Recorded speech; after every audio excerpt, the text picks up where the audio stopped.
Well, there we go. All righty. Morning, Noel. Good morning, Michael. Hello to everyone. Welcome. I'm Noel from Alpha Distribution Technologies, and welcome to our first episode of Tec-Talks. Good. Good, yeah, it's exciting, hey? Looking forward to it. Today, I'll be discussing streaming with my colleague over here, Michael van Rensburg. And we're just going to basically cover what is involved, some of the technology, some of the protocols, encoders, decoders, etc., etc. So I think to start us off, Mike, what is streaming? Yeah, so streaming is basically the technology of transmitting audio and video files in a continuous flow over a wired or wireless internet connection. Right? I think that's pretty much the most basic way you could say it. And even maybe to some extent exactly what we're doing right now, right? We are streaming. Oh yeah, we are. We're doing a live stream. Yes. Oh, that's pretty cool. There we go, guys. So session's over. Let's go home. All right. So let's have a look at some of the different types of streaming available to us. All right. We have video on demand services such as Netflix, Showmax, Disney Plus for those who have got it. Amazon Prime, yes, great example. Apple, yeah, there we go. So Apple TV, yes. So as a consumer, we actually do have quite a bit of streaming services available to us. However, they are categorized as video on demand. Correct, yeah. Okay, and how that works basically is, correct me if I'm wrong, you log into your streaming service provider, you choose the video you want to watch, and there you go, video on demand, as it says. And basically that video will then stream to your device while you're accessing it. So it's not that you are accessing a file that you've downloaded or anything like that. It's actually streaming the information continuously. Yes. But it's on demand. It's not a live stream, which is one of the other options that we have available, right? Absolutely correct. So besides video on demand, we do have live streaming, such as what we're doing now to some extent, and we do have webinars, which is exactly what we're doing right now. Correct. Yeah, fantastic. Okay, so without further ado, let's get into the technicalities of it, Mike. So this is why I brought you in today. Can you maybe tell us what are some of the requirements for live streaming? Yeah, well, that can get very, very technical, but it can also be very basic. Okay. If you understand some of the basic requirements and you get the basics right, then your stream will be successful. So some of the basic things, and we've got a couple of notes that we'll just work from. Awesome. But bandwidth, right? You must make sure that you've got enough bandwidth, and we'll expand a little bit on that. You need a hardware or a software encoder, right? You'll need a input device, right? Such as the camera in this case is part of our input device, or the PC that's here that's actually managing the stream for us, or managing the webinar in this case. I see. So there's a couple of basic things that you need, right? But if we just sort of jump back and we go to bandwidth, right? That's your internet connection. So this is very important, right? Bandwidth. It is probably the most important thing, because it might to some extent also be the thing that you don't have the most control over, right? Anything inside the studio here, I can control. Yes. Right? Even if I'm just sitting, let's call it like this. Even a Teams call or a Zoom call, for that matter, is a form of streaming. Yes. Now I have control over what I'm using. My laptop, my keyboard, my screen, my microphone, my speakers. That's local devices, right? That's making my stream capable. But the internet connection is what's going to make sure that my information from here locally is actually traveling over the internet to the destination, right? Okay. To the streaming destination, which we'll speak about a little bit later as well. So bandwidth. Yes. Right. So as an example, on a 5 megabits per second upload speed, right? And this is very critical. If you have a 20 meg fiber at home, it doesn't mean that, or at your office, it doesn't mean that you will have enough bandwidth to stream with, because it's not your download speed that you need to worry about. It's your upload speed. Oh, that's right, because now you're doing the opposite. Correct. Instead of watching content that's coming into your you are stream, sending content right. now. Okay. So if you have a 20 down and a 5 up fiber or ADSL or whatever the case, that's your internet speed. Yes. That 5 megabits per second upload speed might not be enough. Yeah, it does sound a bit. But that's also going to depend on what your bit rates are that you're streaming with, what's your resolution you're streaming on. That's all different aspects of determining what bandwidth you require, right? So you can sort of manipulate those to sort of squeeze it into the bandwidth that you have available for upload. Correct. Okay. And we'll look at a couple of those and just sort of look at the bit rates that's required for some of those resolutions. Fantastic. But sort of one of the recommendations and requirements are that your internet speed is 1.5 times faster. Your upload speed is 1.5 times faster than the bit rate you're going to be streaming at, if that makes sense, right? So if you're streaming at 5 megabits per second, then make sure that you have 7.5 megabits per second upload speed to your internet service provider, right? Your connection. And further to that, a cabled connection is probably more secure than a wireless connection. Oh, absolutely. Right? Wireless is generally fine if you're in an area and you're using LTE or a 4G or even a 5G connection. That should be fine as long as your area is actually in a good coverage area. Oh, yes. If you have much fluctuations, it's going to cause problems on your stream. Yeah, absolutely, right? It will, yes. So a wired connection is normally preferred.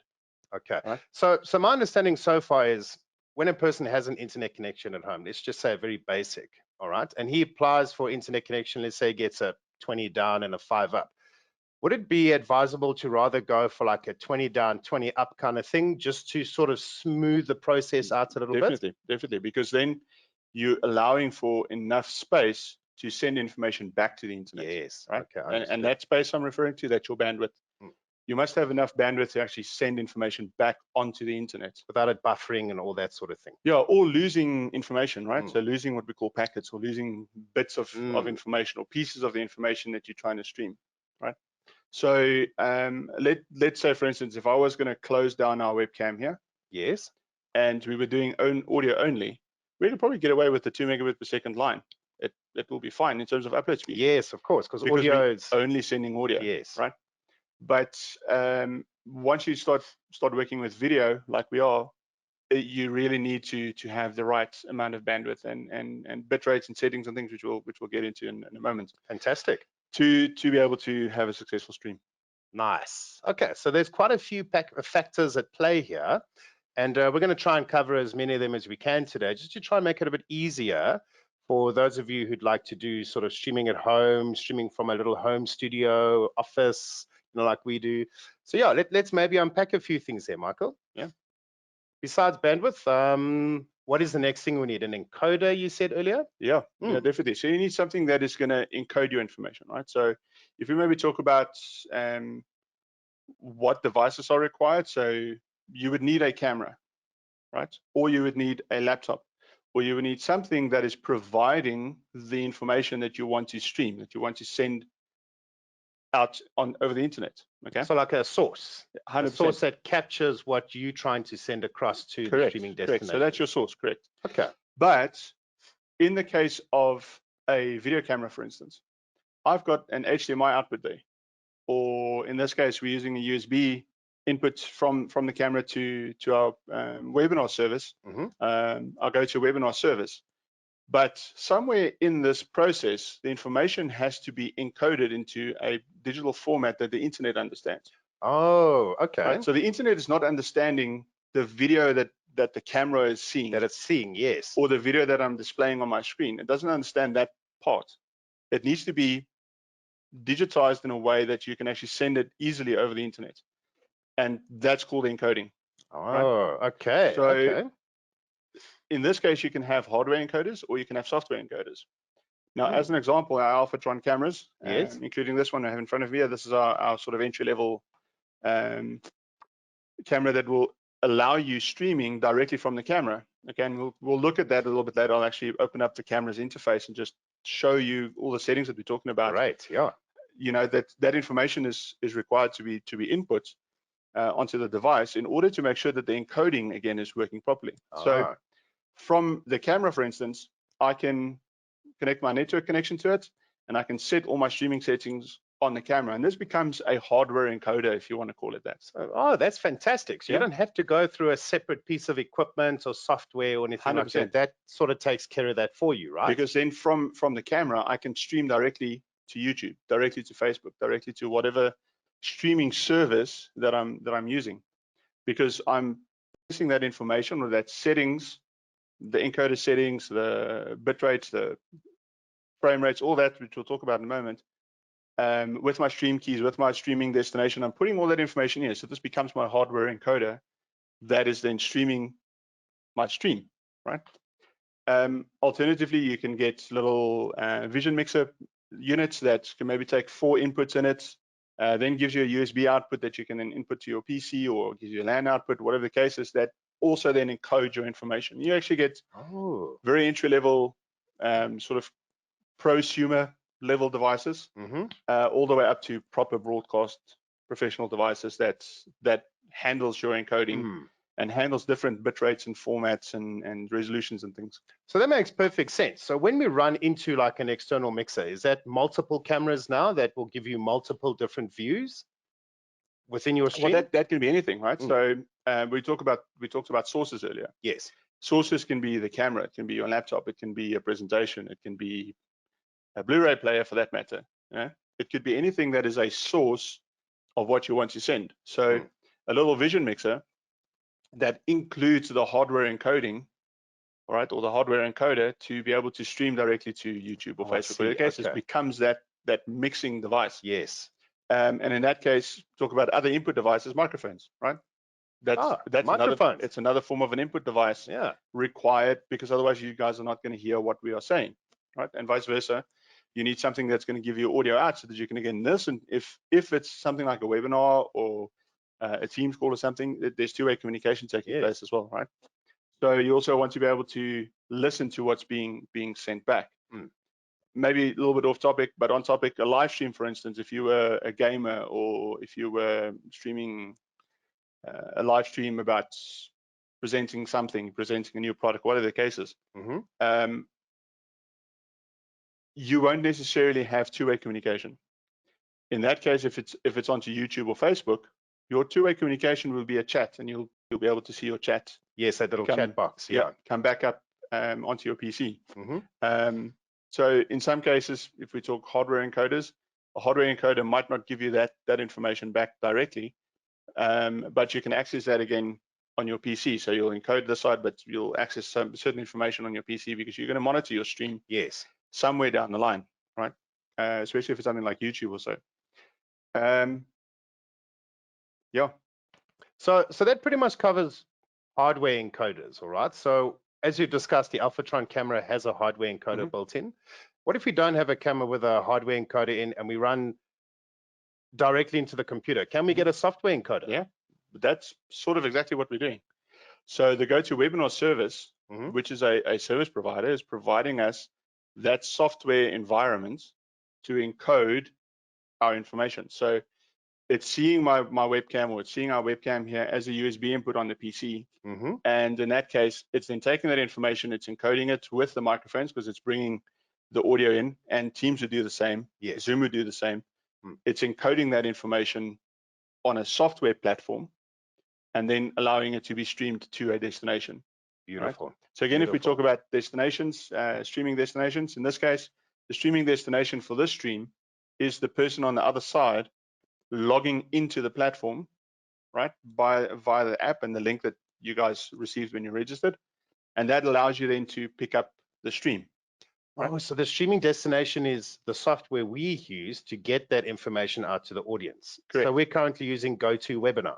So that's our streaming destination, 100%. Right? If you were using YouTube, for instance, and let's say you can do that too. So I can stream directly to YouTube from the camera, or I can stream to YouTube directly from my PC. It depends on how you set it up. Yes. But I can send my information from my PC to YouTube. And in that case, then YouTube becomes my streaming destination. Yes. Right. And everybody would log into YouTube. Right. So YouTube then becomes the platform. Yes. Right. So that's one part of it. If you talk about software encoders, the other part of it would be something like OBS Studio. Oh yes, or OBS. something like vMix, right? That is a dedicated software environment, a software package that you install on your PC, and that would bring multiple peripheral devices in, cameras, PC screens, whatever the case is. That's almost replacing the hardware device. Oh, right, okay. And then providing you that software environment to do the encoding, and then you take your streaming destination information, your stream key, your stream destination, all that information, you plug that into the software package, and that becomes your encoder and your vision mixer and your audio controller and a lot more, all in one destination or one place. So in my laptop in that case, and that can stream then to the destination, Facebook, YouTube, whatever the case is. Right? That sounds really easy, actually. So instead of us having to go through a separate box and then into everything else, we actually just plug the camera directly into the laptop, and we use OBS, which is our encoder, and then it also sends information through to the chosen platforms such as YouTube or GoToWebinar or anything like that. That actually sounds really easy. So that's what we're doing here. To that extent, yes. Right. So to some extent, and it's a little bit different when it's a webinar, I think, but GoToWebinar here, and I'm gesturing here the whole time because my PC is right here, and we're monitoring what we're sending out directly from here on my laptop. On a laptop. We were talking about it earlier. How much gear would you have needed to have in the past to be able to do this? Now I've got 2 USB cables in, one for audio, one for video, into my laptop, and I'm streaming. That's it. So easy. You don't need a full production crew like back in the day. Yeah. So easy. That's beautiful. So now that we've covered that, Mike, can we maybe look at something a bit more technical, like frame rate? How does that affect the stream? Well, quite a bit, right? So we found, and by no means what I'm going to say now is being negative to GoToWebinar or to Zoom or to any of these platforms that are providing services, but for the greatest extent, those kind of services that don't really support very high bit rates and very high frame rates and high resolutions, right? So 1080p is sort of the maximum that you would get on this type of package. Oh, right. Okay. And we'll look again and talk about certain settings for those and how that affects, again, like we spoke earlier, your upload speed, right? Your bandwidth that's required. Bandwidth. Yeah. So if you take, for instance, a 1080p stream, 1080p 60 stream would require bit rates, average bit rates, between 4.5 and 9,000 kilobits per second. Oh, that sounds pretty big, eh? Right. But that's 1080p. If you go down one step lower, and I'm not 100% sure how GoToWebinar is handling it. I think the guys might be seeing a 720p stream on the other side, on their side, right? Although we have a 4K camera, we're bringing in 4K information, but through the encoding process and how GoToWebinar handles the stream, I think everybody's seeing a 720p stream. Oh, right. Okay. But that 720p stream is averaging about 2,250 to 6,000 kilobits per second. So you can see how lower resolutions, and I don't want to get into resolutions necessarily in this conversation, but higher resolution is going to require more bandwidth. Right? Yeah, absolutely. A 4K stream, for instance, if you were streaming 4K to YouTube, 4K or 2160p, so that's 3,840 by 2,160. If you're streaming at 30 frames per second, you'll need 13,000 to 34,000 kilobits per second upload speeds. Wow. Right? That's 30 frames per second. That's incredible. That almost doubles if you start going to 60. So if you go to 2160p, so 4K 60, you're going to need 20,000 to 51,000 kilobits per second. Whoa. That's your bit rates that you're setting at. So that's how much information is getting encoded.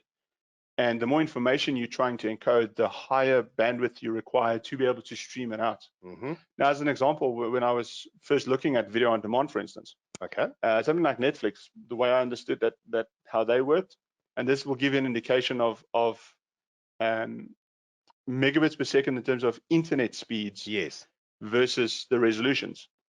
If you did not have a 20 megabits per second or higher internet connection, and you open up your Netflix app, it will not allow you to get 4K. Oh, right. Is that like when it opens up and it's sort of pixelated in the beginning, and then as you watch, it sort of smoothens out? So it kind of checks the internet. No, not even that. That's just buffering it, and that's just sort of, that's downloading just the content to get that and buffering information it, right? so you can watch it. But what I'm saying is that, as far as we understood from my initial research quite some time ago, is that if you were trying to watch a 4K Netflix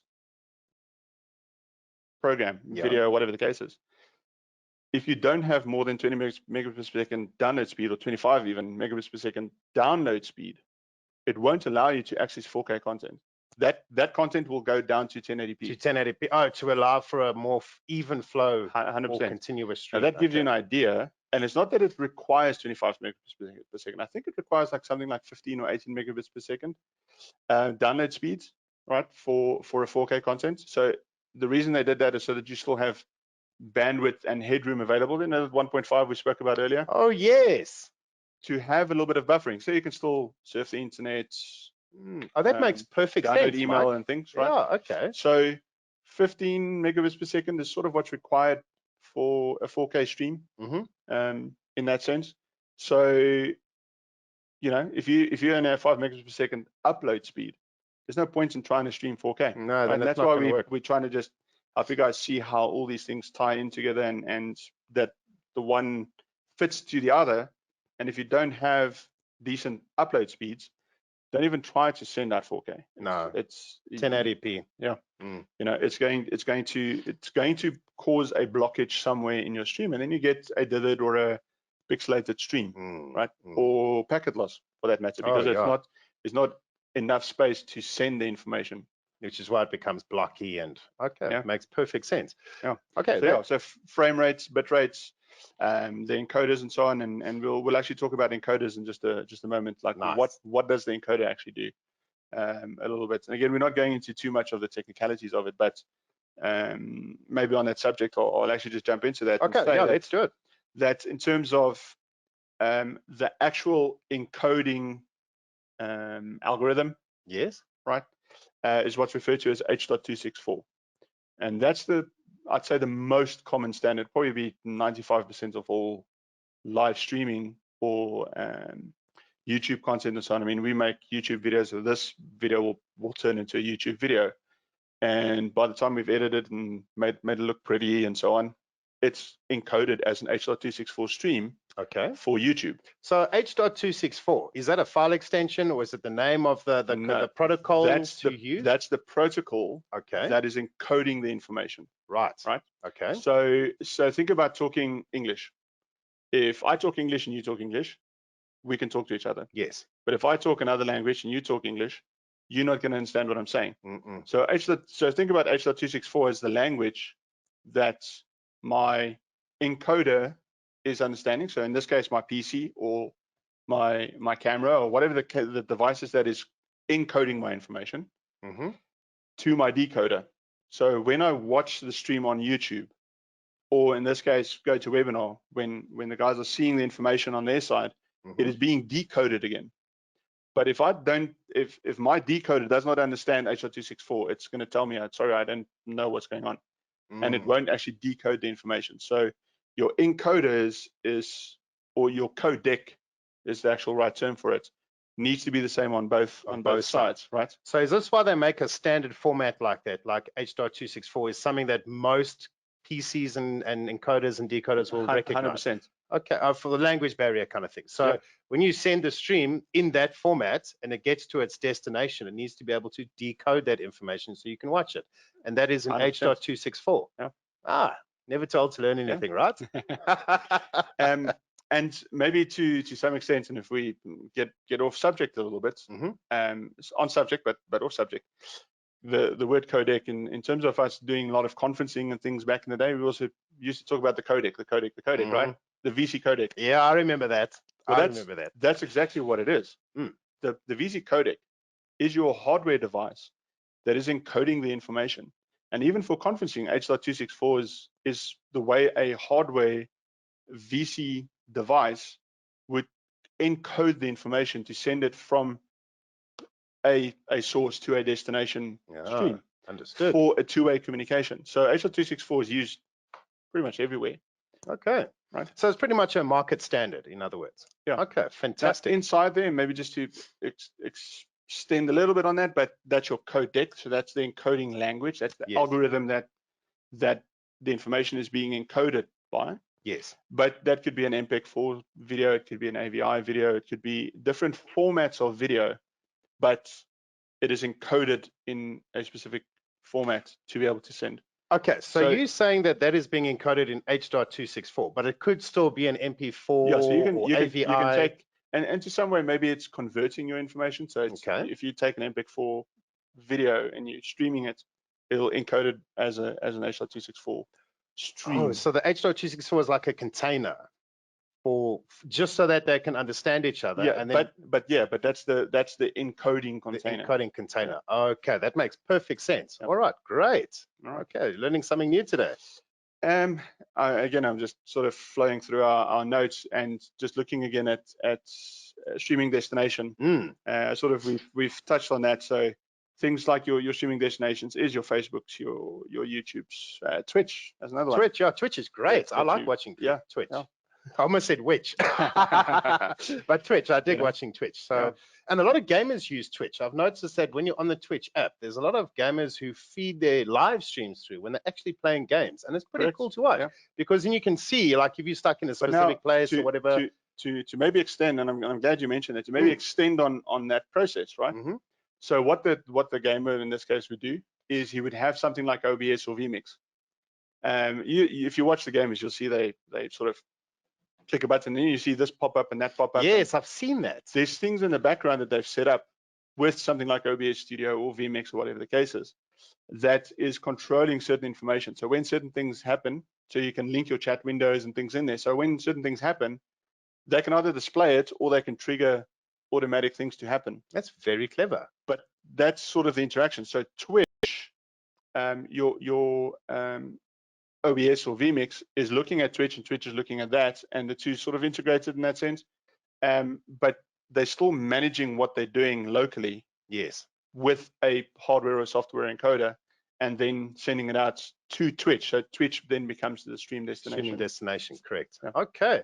So we've been through like Facebook Live, Twitch, YouTube, that sort of thing. So those are all destinations where people can access the content.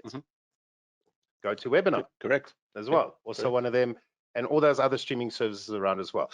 Okay, that's actually pretty cool. That's really cool. Again, you mentioned go to webinar, and in some ways, so go to webinar is actually both. YouTube is sort of both. It's both video on demand and live streaming. Yes, right? Yes, it is. You're right. So, for instance, on our Alphatech webpage, if you go to alphatech.co.za and you click on training, it'll take you to our video on demand repository of all our videos that we've created, and that becomes your video on demand interface, right? But before the video gets to that position or gets onto that video on demand service, we did the live stream. Yes. Right. So, and again, Facebook maybe to some way as a destination does sort of similar. Sort of the same thing. Yeah. Okay. Very interesting. Very interesting. Thanks for that, Mike. That was actually quite a very understandable explanation. So I'm sure for the guys who are new to the whole streaming thing, maybe we've enlightened you today, but let's carry on. Let's see what's next. So in terms of a basic streaming setup, okay, what do we need? Well, we've sort of touched on that earlier, right? So in this case, you could have a video camera. It could be that simple, actually. And I'll actually go into a little bit of a demo and just maybe show that. So lovely. We've got our 4K, 12x 4K cam here. The camera can take an audio input, and it obviously is a camera, right? So I could take my microphone, plug it directly into the camera, set up my settings in there, which we'll look at in a moment, and stream directly from it. And that is my source, right? But it is also my encoder. So we need a video source or a video audio source. Yes. We need the encoder, so that becomes both, and then the destination. So then I can choose stream it to Facebook, YouTube, Twitch, whatever. And this is all easily connectable to your laptop. Or once it's been set up and the stream is live, you don't probably even need the laptop if you're using something like the camera. You can just go straight into the internet. Just stream it straight to the internet, because remember the camera in this case becomes the hardware encoder. Yes, correct. So that becomes the device that is looking at the destination. It's sending the information directly from the device to the destination. To your streaming destination, which is YouTube or Facebook Live or Twitch. So it actually cuts out the whole laptop kind of thing and just says, well, just use me. You would still need the laptop to set up Yes. the information, and you still need the laptop to activate the stream on YouTube. Yes. For the guys who maybe done that, or even on Facebook, you have to go into your profile and activate live stream. Oh, I see. Right? Okay. So you have to start the stream there to some extent, and then start the stream on the camera in order for the stream to actually work, start yeah. streaming. Right? Oh, understood. Okay. So there's still an aspect that you would need to activate that, but once it's activated, you don't need it unless you actually want to control it, because it's just streaming directly to YouTube servers in that sense. So easy. So easy. On the other hand, if you were doing something like we are now, again, like I mentioned earlier, so it's camera with a USB input into my laptop. It's our audio system here with a USB into the laptop. I set those settings up, and that my laptop then becomes my environment that I'm controlling everything. Yes. So there's sort of two ways, but I have my sources. I have my encoder, that's then the laptop in this case, and then my destination would be whatever I'm streaming towards. Okay, so that actually sounds very easy. So what I'm pulling from this is that to get a live stream on the go, video source is important, video and audio, okay, an encoder, whether it be hardware or software or actually on the unit, and then a streaming destination. So That's easy. it, yeah. So we can call it 3 easy steps, right? 3 easy steps. But there's absolutely. things in between that you need to be aware of, and I think we've spoken about those a little bit. But I think those are the main components of things you need to get your own streaming service set up. So I'm pretty sure once you've got all those sort of things in place, everything else will follow. Yeah, makes sense. Well, we've sort of focused a little bit on this little guy over here, Michael. Can you maybe show us how easy it is to get set up and on the go? So let me get the share screen going here. And